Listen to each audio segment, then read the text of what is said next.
Manish Garg, Bhopal. CM doctor Mohan की press conference, प्रमुख सचिव अनुराग जैन भी मौजूद। जनसंपर्क आयुक्त दीपक सक्सेना भी मौजूद। प्रगति प्लेटफॉर्म पर विशेष फोकस, प्रगति प्लेटफॉर्म की लघु फिल्म का लोकार्पण। प्रगति प्लेटफॉर्म से विकास को मिली रफ्तार, सीएम ने गुड गवर्नेंस का बेहतर मॉडल बताया। समय सीमा में पूरे हो रहे काम, सीएम।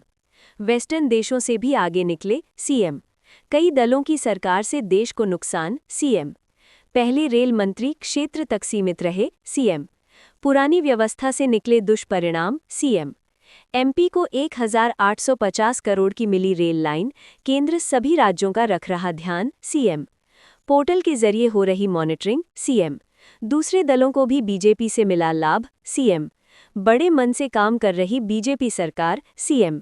प्रदेश की 108 परियोजनाएं पूरी हुई, सीएम। 101 परियोजनाओं पर काम जारी। 25 मार्च को जब शुरू हुआ था 2015 में, तो पीएम ने जो कहा था ये कोट आपको प्रेजेंटेशन में दिख रही है। आज पूरा विश्व भारत को बड़ी उत्सुकता से देख रहा है। ऐसे समय में यह अत्यंत आवश्यक है कि भारत की शासन व्यवस्था और अधिक प्रभावी, अधिक संवेदनशील बने। इसी दिशा में प्रगति प्लेटफॉर्म एक महत्वपूर्ण कदम है।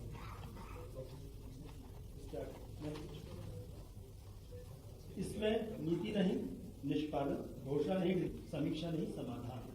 ये जो बैठक की कार्य संस्कृति है वो इस तरफ काम करती है। प्रगति के जो रिजल्ट्स आए, प्रोजेक्ट्स जो आए वो भी हम आगे बताएंगे, पर उसके लिए जो व्यवस्था में मूलभूत परिवर्तन हुआ। एक परिवेश पोर्टल बना। परिवेश पोर्टल, उससे पहले जो सबसे कारण की समीक्षा हुई विलंब की, लैंड एक्विजिशन, फॉरेस्ट क्लियरेंस और पैसे का उस समय को उपलब्ध नहीं, ये मुख्य रूप से है। तो फॉरेस्ट क्लियरेंस और एनवायरमेंटल क्लियरेंस को सालों साल लगते थे। जब एक आदमी दूसरे को चिट्ठी लिखता था, फिर वो एक कमी निकालते थे। तो पूरा एक परिवेश पोर्टल बनाया गया। पहले परिवेश 1.0 बना, उसका एक परिष्कृत रूप परिवेश 2.0 लागू है। तो पूरे देश के सारे प्रोजेक्ट प्रोपोनेंट्स में जो अपना प्रोजेक्ट बना रहे हैं, राज्य सरकार का वन मंत्रालय और केंद्र सरकार का वन एवं एनवायरमेंट मिनिस्ट्री, वो सब पोर्टल के माध्यम से जुड़े हुए। तो एक से दूसरे को चिट्ठी नहीं लिखनी पड़ती, हम केवल जानकारी रखते हैं, प्रोजेक्ट प्रोपोनेंट अपना प्रस्ताव रखता है, उसी पर समीक्षा होती है। It's total online process. इसी प्रकार से पीएमजी पोर्टल बनाया गया। पीएमजी पोर्टल में प्रोजेक्ट मॉनिटरिंग के पूरे टूल्स पड़े हैं। पहले तो ये होता था कि जब मान लीजिए आपने कहा ये प्रोजेक्ट 3 साल में पूरा होगा, 3 साल तक काम शुरू भी नहीं हुआ तो भी पता नहीं लगता था कि प्रोजेक्ट डिले है। तब तक प्रोजेक्ट को माना जाता था कि अभी प्रोजेक्ट समय सीमा में है। अब उसके माइलस्टोन सेटअप हो गए। ये पूरा का पूरी व्यवस्था एपीआई आधारित है कि किसी आदमी को कोई डेटा एंट्री नहीं करनी पड़ती। जो प्रोजेक्ट अपना चल रहा है वो अपनी डेटा एंट्री जो नॉर्मल सिस्टम में करता है, वो सारा डेटा यहाँ पर जो प्रगति का सेक्रेटरिएट है उसके पास ऑटोमेटिकली आ जाता है, उसकी समीक्षा हो जाती है। पहली स्टेज, यदि पहले 3 महीने का काम 3 महीने में पूरा नहीं हो तो आपको पता लग जाता है कि नहीं होने वाली। वहीं से उस प्रोजेक्ट को मॉनिटरिंग में पिकअप कर लिया जाता है कि नहीं, इसमें इंटरवेंशन की जरूरत है। उसके बाद सीपी ग्राम बना, क्योंकि शुरुआत में जब ये लिया गया था तो माननीय प्रधानमंत्री जी के पास ढेर सारी समस्याएं सिटीजन्स की आती थी। उस जमाने में जब प्रधानमंत्री जी से पहले लगभग 50,000 शिकायतें साल की आती थी। उनके ज्वाइन करते ही वो 50,000 महीने की चिट्ठियां शुरू हो गई और वो आज 2 लाख महीने की चिट्ठियां, उसमें ढेर सारे प्रशंसा पत्र होगा भी होता, टोटल चिट्ठियां जो उनको लिखी जाती है। तो उनमें काफी पत्र इस प्रकार के होते हैं जिसमें लोगों की समस्याएं होती हैं। तो इन समस्याओं को दूर किस प्रकार से किया जाए, उसके लिए एक सीपी ग्राम पोर्टल बनाया गया। तो वो समस्या वहां पे एंटर होती है और 24 घंटे के अंदर उस संबंधित अधिकारी के पास पहुंच जाती है, जिसको कि वो जिम्मेदारी है। या तो मंत्रालय के पास, भारत सरकार से संबंधित है तो उसके सचिव के पास, और यदि राज्य सरकार से संबंधित है तो संबंधित राज्य सरकार के पास। और राज्यों को ये भी बोला गया इसको आप जिलों से भी जोड़ देते, जैसे मध्य प्रदेश में और ज्यादातर अधिकतर राज्यों में ये जिलों से भी जुड़े। यदि जिले से संबंधित है तो जिला कलेक्टर के पास भी फिर मध्य प्रदेश सरकार के अधिकारी उसको आगे पहुंचाएंगे तो उसमें और 24 घंटे लगते होंगे तो जिले तक पहुंच जाती है। तो ये पूरा का पूरा एक इंटीग्रेटेड प्लेटफॉर्म बना के सीपी ग्राफ, इससे और फिर इसकी डेटा एनालिटिक्स से समझ में आएगी कि किन प्रोसेसेस को चेंज करने की जरूरत है, किन नियम कानूनों में परिवर्तन करने की जरूरत है, उस प्रकार की कार्रवाई की। और जब ये सारी समीक्षाएं होती रही तो ये आया कि ये सारी समस्याएं उठती क्यों, क्या इनको हम जड़ से ही खत्म कर सकते, तो क्या प्लानिंग स्टेज पर ही हम इसको इस प्रकार से प्लानिंग करें कि समस्या आगे नहीं उठे। तो पीएम गति शक्ति प्लेटफॉर्म बनाया गया। तो पीएम गति शक्ति एक प्लानिंग का टूल बना जिसमें लगभग 1600 किस्म की GIS लेयर्स अवेलेबल होती हैं। तो जब प्रोजेक्ट बना रहे हैं, मान लीजिए हम सड़क का प्रोजेक्ट बना रहे हैं, तो सड़क को फॉरेस्ट क्लियरेंस की कम से कम जरूरत पड़े, थोड़ा सा इधर शिफ्ट कर दिया तो आपको हो सकता है कि फॉरेस्ट क्लियरेंस की आवश्यकता नहीं है। या आप कैसे उसको ज्यादा उपयोगी बना सकते हैं, बगल में कोई इंडस्ट्रियल टाउनशिप है तो क्या उससे कनेक्टिविटी हो जाए। तो इस प्रकार के उदाहरण भी हैं। जैसे जेवर एयरपोर्ट बन रहा था, सड़क मंत्रालय अपनी सड़क बना रहा था, तो प्लानिंग स्टेज में ही जेवर के लिए एक्सेसिबिलिटी दे दी गई। इस प्रकार के उदाहरण भी आए कि मान लीजिए रेलवे लाइन, आज रेलवे लाइन बन रही है, नीचे जब माइनिंग की लेयर देखी गई तो रेयर अर्थ मटेरियल का डिपॉजिट है। तो भविष्य में जब रेयर अर्थ वाली माइनिंग करने जाएंगे माइनिंग डिपार्टमेंट, तो कहेगा रेलवे लाइन शिफ्ट कर। तो आज ही बनाते समय रेलवे लाइन को यहाँ की जगह थोड़ा यहाँ बना लिया, जिससे कि वो मिनरल डिपॉजिट बच गया। तो इस प्रकार की चीज planning tool 1600 layers of GIS material के साथ पीएम गति शक्ति प्लेटफॉर्म पर अवेलेबल। तो ये सारा परिणाम प्रगति की चीजों की समीक्षा से करते करते आया और इस प्रकार के टूल्स आज हमारे पास देश में सरकार में उपलब्ध है, जिसकी वजह से ये काम तेजी से चल पाता है। प्रगति की जो मॉनिटरिंग होती है, इसमें ये मैंने बताया कि क्या क्या काम होते हैं। माननीय प्रधानमंत्री जी स्वयं बैठते हैं वीडियो कॉन्फ्रेंसिंग में प्रधानमंत्री कार्यालय में। सभी भारत सरकार के सभी मंत्रालयों के सचिव अपने अपने कमरे में VC पर बैठते हैं और सभी राज्य सरकारों के मुख्य सचिव अपने अपने कमरे में VC से ज्वाइन करते हैं। और जो प्रोजेक्ट्स होते हैं वो प्रोजेक्ट्स और उनके इशूज लिस्ट आउट हो जाते हैं। सब लोग अपना जवाब उस पर 3 दिन पहले तक डाल देते हैं और वो जो जवाब है उसके आधार पर प्रश्न पूछे जाते हैं प्रधानमंत्री जी द्वारा। फिर उसके बाद ये हुआ कि 10 प्रोजेक्ट्स यदि समीक्षा में लिए जाने हैं तो महीने के शुरू में 30 टेंटेटिव प्रोजेक्ट्स डालेंगे। ये भी एक लर्निंग आई कि जिसको डाल दिया जाता है उसमें बहुत तेजी से रिजोल्यूशन होता है। तो उसके लिए एक नया काम ये शुरू किया गया कि 30 प्रोजेक्ट्स यदि शुरू में डाल दिए जाए तो लगभग प्रगति की मीटिंग तक 30 में से 20-25 प्रोजेक्ट्स के तो इशू समाप्त हो जाते थे। फिर उसके बाद ये पूछा जाता था, यदि सारे इशू समाप्त भी कर दिए, लोगों ने सॉल्यूशन भी दे दिए, तो प्रधानमंत्री जी एक चीज अवश्य पूछते थे कि ये प्रगति में नहीं आया होगा तो क्या आप रिजॉल्व करते, इतने साल से पेंडिंग है। इसके बाद नेक्स्ट, ये पूरे देश की प्रगति है। अभी तक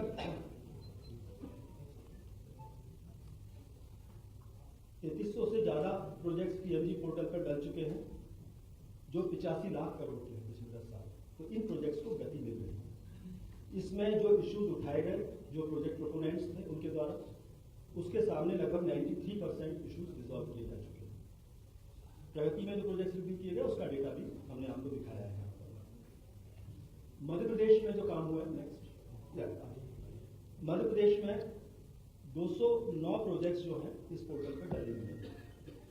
209 प्रोजेक्ट्स में 322 विषय लोगों ने उठाए कि इसके कार्य करने में समस्या आ रही है।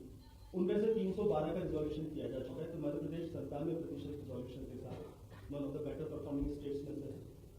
प्रगति में जो प्रोजेक्ट्स लिए गए, जहां प्रधानमंत्री जी ने सीधे प्रश्न पूछा, इन 209 में से 39 प्रोजेक्ट्स लिए गए।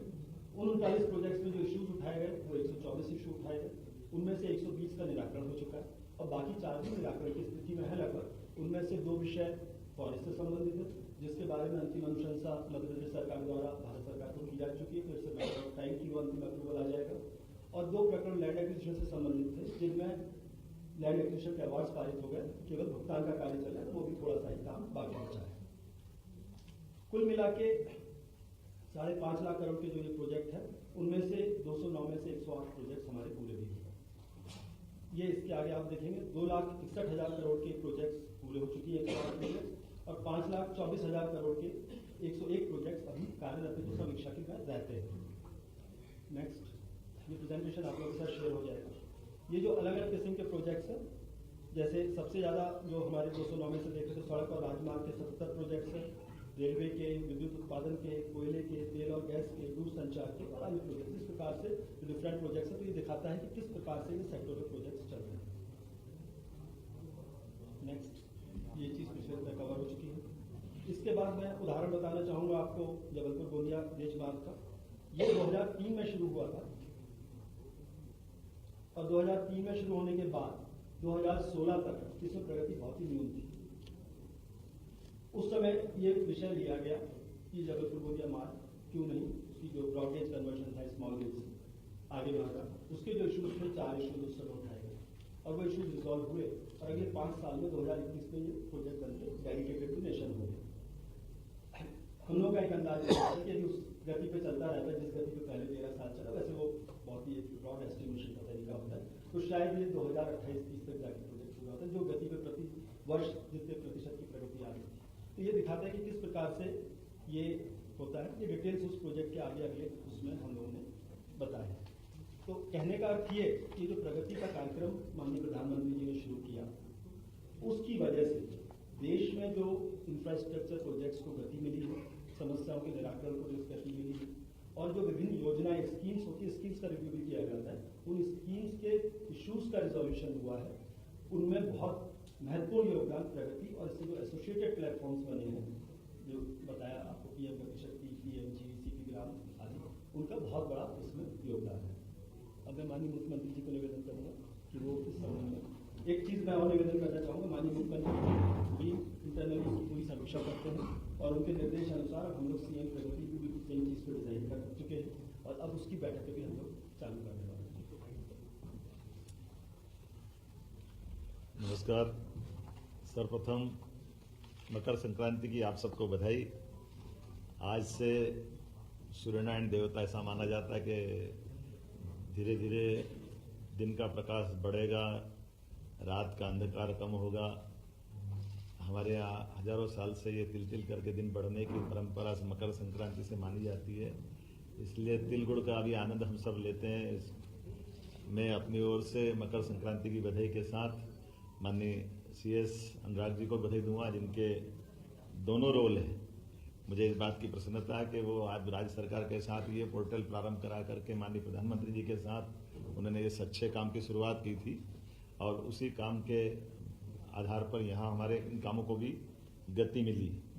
मूलतः मैं मनीष जी का भी PIB के हमारे बीच में आए, आपका भी अभिनंदन करता हूँ। ये हमारे भारत सरकार की तरफ से अब हमारे राज्य के साथ जुड़ करके इन प्रकल्पों के साथ या बाकी भी पब्लिसिटी की व्यवस्थाओं में ये बड़े बड़े काम है। मैं अपने CPR दीपक जी, चंद्रमौली जी और आप सबके साथ मैं भी सुनने आया था जैसे आप सुन रहे हो, और ये भी एक मजा है इसका काम का कि ये हमारी प्रेस कॉन्फ्रेंस में व्यवस्थाओं के काम को समझने का भी मौका मिलना है। राजनीतिक आपाधापी में, राजनीतिक व्यवस्थाओं में प्रक्रियात्मक जो सुधार हुए हैं, ये गुड गवर्नेंस की दृष्टि से माननीय प्रधानमंत्री जी ने कम समय में जो बड़ी बड़ी उपलब्धियां हासिल की है, ये उसके प्रमाण है।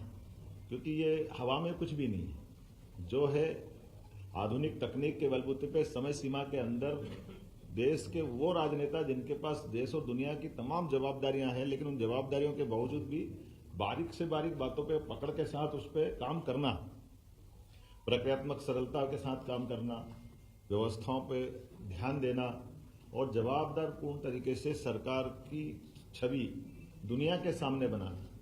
अब ये हमको लाल किले के ऊपर स्वच्छता के अभियान देते हुए भी प्रधानमंत्री दिखाई देते हैं, लेकिन ये भी हमारे लिए सौभाग्य की बात है कि आज के समय में दुनिया का सबसे बड़ा लोकतांत्रिक देश, और हमने सबने देखा कि आमतौर पर वेस्टर्न देशों को हम बड़े मॉडर्न और बहुत आगे बढ़ने वाले और जो कुछ है वही कर सकते हैं, हमारे तो बस की बात ही नहीं, हमारे यहाँ कहाँ संभव होगा। और वो इसी का धीरे धीरे करके जो क्षरण हुआ कि आते आते आते संयुक्त दल की सरकारें बनने लग गई। 1-2 दल की सरकार के बजाय 24-24 दलों से सरकारों की तरफ बढ़ गए।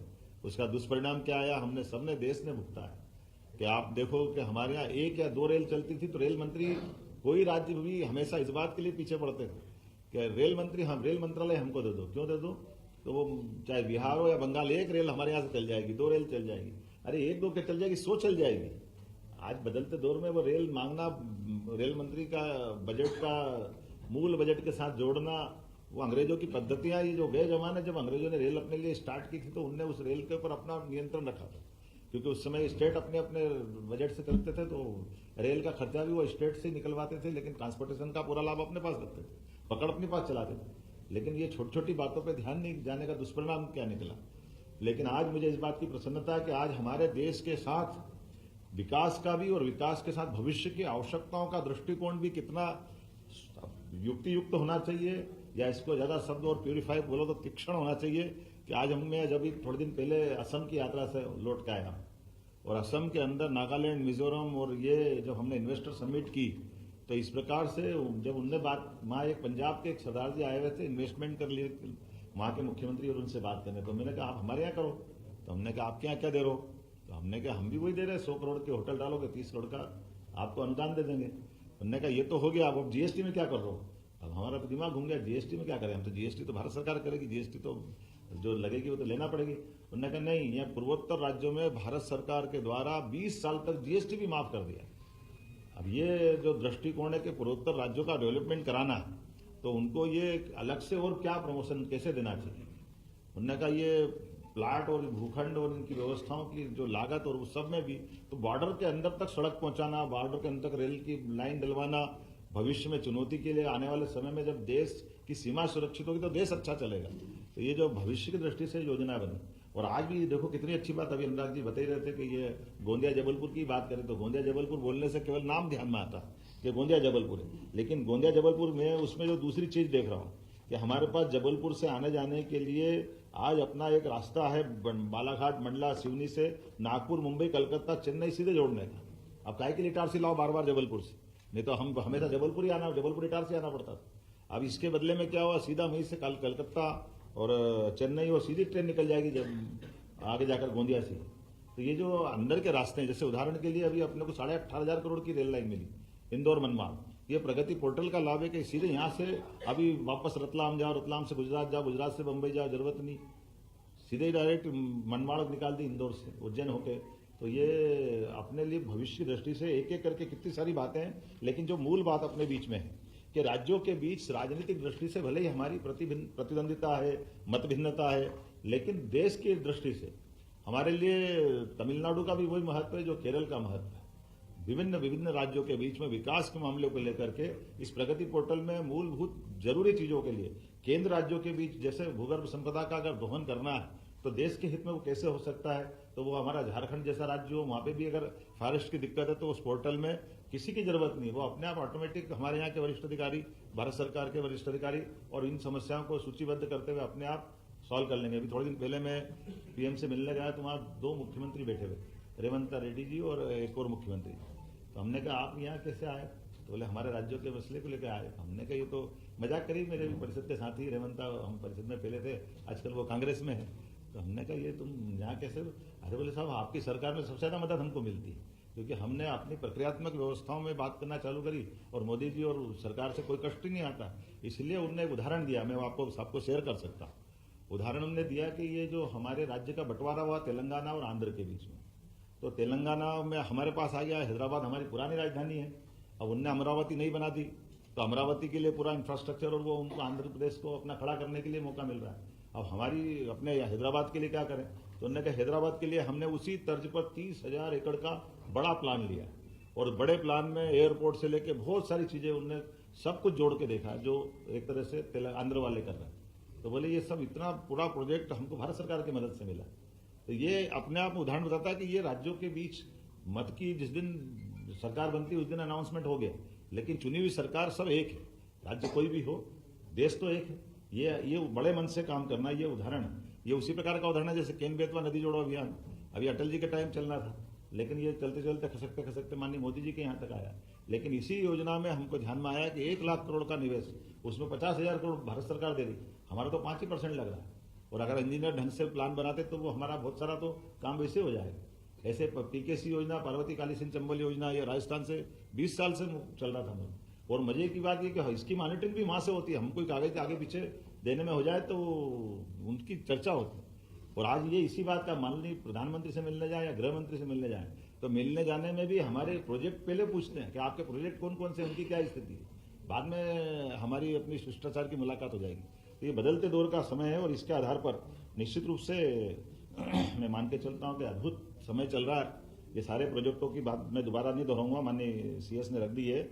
और ये खासकर हमारे लिए कार्य संस्कृति का बदलाव का जो समय आया और राज्य और केंद्र के बीच में जो समन्वय हुआ, और मध्य प्रदेश के परिप्रेक्ष्य में केवल आपको ये आंकड़े में ध्यान में आ जाएगा कि 108 परियोजना तो पूर्ण हो गई, उसमें 2,61,340 करोड़ की एक सफलतापूर्वक चालू हो गई, और ये 5,24,471 करोड़ की 101 योजना है, ये कार्यान्वयन में है और सक्रिय निर्माण चरण में। ये कांग्रेस के मित्रों को जरूर बताना, क्योंकि वो उनकी तरफ से प्रश्न आता है तो जरा बताना पड़ेगा कि ये हमारे केंद्र और राज्य की सरकार का फायदा क्या होता है। आपके राज्य का कहीं अच्छा आंकड़ा हो तो हम विधानसभा में उसको भी सुनेंगे, लेकिन ये हमारे माननीय प्रधानमंत्री जी के काम करने का तरीका है। मैं तो ये देख के आनंद आ गया, 49% की प्रोग्रेस और 67% की ये जो आपने आंकड़ा बताया है।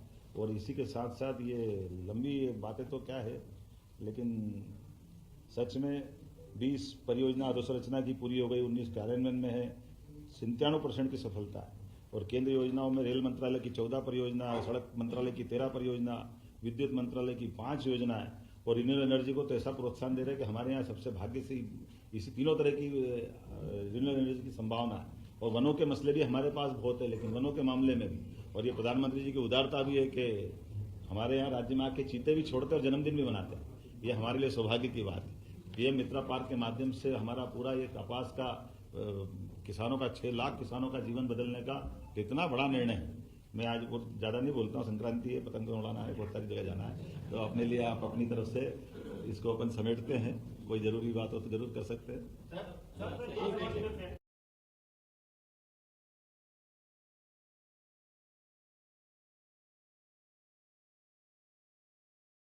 हाँ, ये है, एक मिनट मेरे पास है, चलो ऐसा करो, हाँ, एक मेरी तरफ से कि प्रेस कॉन्फ्रेंस मेरी है, उनने प्रेजेंटेशन दिया है, तो कृपा करके इधर से ले लेना। हाँ हाँ, चलिए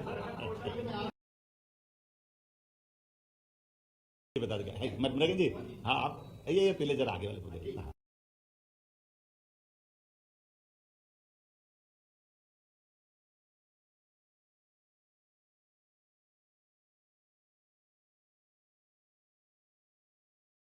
चीज का विषय आपने उठाया, उसके लिए तमिलनाडु जाकर के संबंधित फैक्ट्री में जहां बनती थी उसको पकड़ के ला करके हमारी जेल में वो आज तक बंद है। ये हमारे अपनी प्रशासन की व्यवस्थाओं का परिणाम है। एक बात आपको और बता दूं, मैं अभी 2 दिन पहले नागपुर गया था। नागपुर क्यों गया था ये भी बता देता हूँ। मुझे ध्यान में आया कि जबलपुर से लेकर छिंदवाड़ा तक के, बल्कि बैतूल के यहाँ से हमारे सारे बड़े बड़े हॉस्पिटलों के इलाज, अधिकांश लोग हमारे राज्य के, जो भौगोलिक एरिया बहुत बड़ा है, तो ये कुछ कुछ कारण से उधर ज्यादा इलाज पर निर्भर करते हैं। तो जैसे उसमें भी वही हुआ था कि जो बीमार यहाँ होते हैं और भर्ती वहाँ होते हैं, तो हमारे राज्य के हॉस्पिटल में भर्ती हो तो मालूम पड़ जाए, वो मालूम ही नहीं पड़ता, तो वो उसके जो कठिनाई आती है। और फिर आपने देखा होगा कि वो सरकारी हॉस्पिटल में भी भर्ती नहीं थे, वो तो प्राइवेट हॉस्पिटल, उनका खुद का, जो सरकारी में नौकरी करते, लेकिन वो डॉक्टर साहब अपने घर में से ही हॉस्पिटल चलाते थे उनकी, बल्कि उनकी पत्नी के पास फार्माकोस का लाइसेंस, वही थोक के सप्लायर भी वही, और उनका ही मेडिकल स्टोर। तो वो कई दिन तक तो उनको ही नहीं समझ में आया कि उनकी बीमारी से हुआ क्या है। अब मैं उस पर इसलिए आप विस्तार से पूछो तो अलग से बता दूंगा, लेकिन कोई बात, अब इस विषय पे अपन इस तरह से करेंगे कि हमारे द्वारा जो वहां पे संबंधित, ये अभी जैसे सैंपल जांच की लेब नहीं थी, तो हमने पूरे संभाग में पहले लेब खुलवाना चालू कर दी, क्योंकि अगर कोई गलती हो रही तो भले हमारे राज्य में नहीं बन रहा, लेकिन हमारे राज्य के लोगों को नुकसान हो तो मालूम तो पड़ जाए। तो इसलिए मैंने खुद ने इंदौर में शुभारंभ कर दिया, जबलपुर में शुभारंभ कर दिया, भोपाल में ऑलरेडी उसकी क्षमता बढ़ा दी, ग्वालियर, इंदौर, उज्जैन में भी खोलने वाले हैं। क्योंकि ये क्या होगा कि जैसे जैसे टेक्नोलॉजी आएगी तब पकड़ में भी आते जाएंगे। अब डावोस में क्या लाना है ये पूछ रहा हूँ, तो डावोस में थोड़ा एक संकट मेरे साथ ये आया कि मैं तो 18 से जा रहा था, अब मैं भी पहली बार दूंगा, मैं क्या लूंगा अभी जाके देखूंगा, अब तो मालूम पड़ेगा क्या लाना है। अभी से जल के अंदर हो रहा था, मैं क्या करूँ इसके लिए। उन्हें अच्छी बात रखी, अपने उनके नेताओं को धन्यवाद देना चाहिए, उनके अपने राज्य में ऐसा हो रहा है, खासकर उनकी दल के अंदर। उन्होंने कहा कि हमको ये विचार करना चाहिए, वो क्या क्या बोले हैं, मैं उनके दल के अंदर तो नहीं बोलूंगा, लेकिन हमारे दल के अंदर से बता सकता हूँ।